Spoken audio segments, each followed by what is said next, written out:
variation is so fun. It really should have been, there should have been a repeat at the bottom of it, I think, because it goes by so fast when you play it at 144 beats or close to it. It's just like a couple seconds and you're done. As soon as you get in the kind of a groove of it, it's time to end it.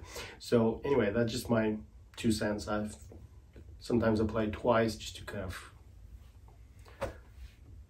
make it feel like I did something. Anyway, there's a really great little saltando variation that I really hope you are enjoying as much as I'm enjoying playing this and enjoyed learning this when I was a kid. Remember, the few things to know, to be aware of. You're always dealing with string crossings, right? All of these groups of 16ths that he does, they all have lower string switching to the next string. So one note on the lower string, and then the following 3 notes you playing on the next string. So this is always the pattern, always.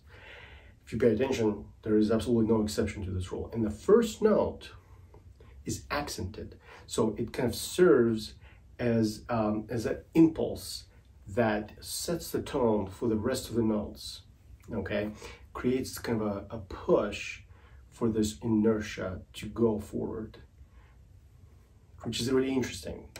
It's kind of like a little engine that just keeps pushing. This pulsating rhythm kind of propels this entire little piece forward. Really cool. Yeah, so the accent is extremely important. You must do it, otherwise it's just not gonna work.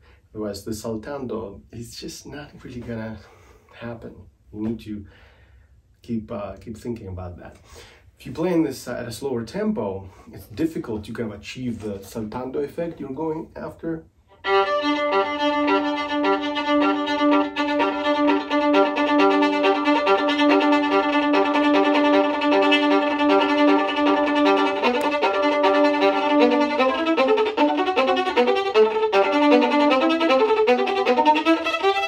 Yeah, so on and so forth. So that is kind of always the motion. It's this, you have to get in the rhythm of it, sort of like a swinging butterfly, you know. You just have to kind of feel the rhythm of your body going through the motion to keep the energy forward.